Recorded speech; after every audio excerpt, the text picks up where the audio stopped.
Hello, my name's Celia Bray, and I'm a psychologist. And in this video, we're looking at what role does the body play in emotional healing.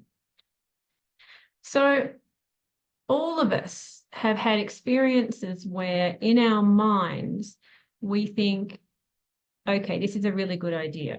So, for example, I had an experience where I got this job, and on paper, it looked amazing. It was everything I wanted. It ticked all the boxes. I was working with people that I wanted to work with. It was a really great psychology job. But in my body, I felt this no, like it was this really strong, don't do it. And I could not reconcile the two. And so I had these two distinct energy systems running within me. My brain said, yes, take it, it's perfect for you. And my body was saying, don't do it. Anyway, guess which part of me won? What would you have done in that situation? Well, me at the time, this was before I discovered the somatic part of my intelligence and started listening to that, my head won. So I took the job. Needless to say, it did not work out, and it was very unhelpful for me, that job. It was quite unhealthy for me, and it didn't end well. So, but we've all had situations like that where we felt like our mind says something and our body says something else. And the question is, well, what is our body really saying? And how does our body know that anyway? I mean, what does our body know about this stuff? My mind's the intelligent part of me. Well, actually, yes, your mind is the intelligent part of you. And no, it's not all of your intelligence system.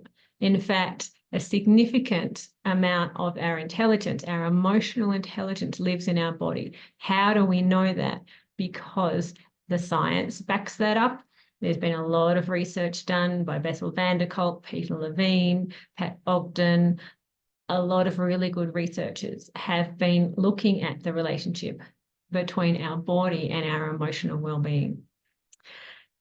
And what we do know is that your body remembers everything that you've experienced, even when your mind doesn't remember.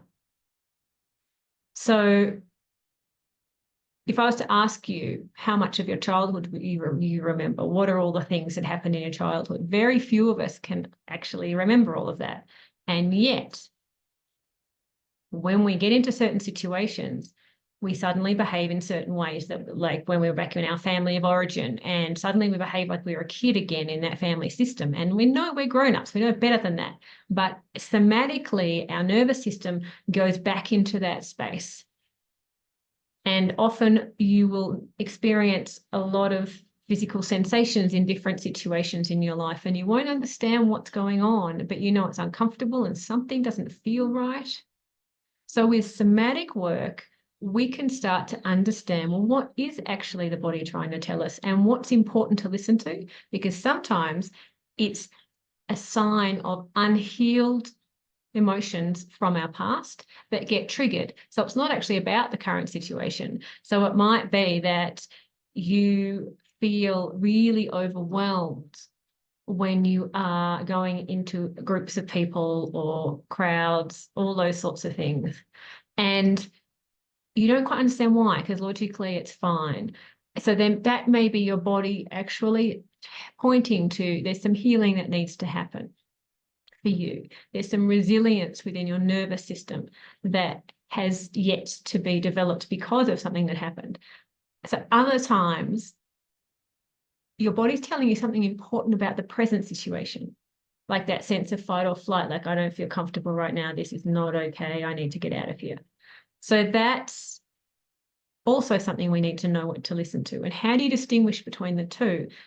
And it's really important to be able to understand what our bodies are telling us, because when we do, we can start to align the mind-body together, and we can start to create lives that feel deeply fulfilling, because our bodies will not lie. Our mind will tell us lots of stories. You know what it's like. We all know what it's like. My mind creates all these particular interpretations about why someone said what they did and what that means. When in reality, my mind's doing that because I feel uncomfortable in my body. And so my mind's trying to figure out, well, why am I feeling uncomfortable? Is that because she doesn't like me or he doesn't like me or whatever it is? And that's all interpretation. But if we go straight to the sensation and say, okay, what's going on in my body? Where is it? Is it in my chest? I might feel tight in my chest, or my stomach just feels like it's in knots. You just start to drop into the authentic experience that you're having and deal with the root cause of the emotions that you're feeling at the body level. And the fantastic news about this is that the body knows how to process this when we can stay connected to it and when we don't try to shut it down or fix it in any way. The hardest thing is for our mind to not try to fix stuff, because that's what it tries to do all the time. So it's not easy to do. But through working with a somatic therapist, you can start to learn how to trust your body's ability to heal your emotional pain.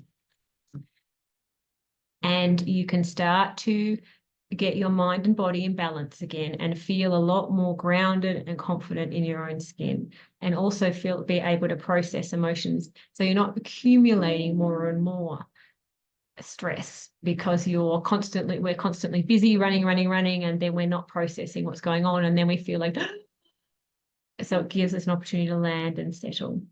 So that's some of what working somatically can look like.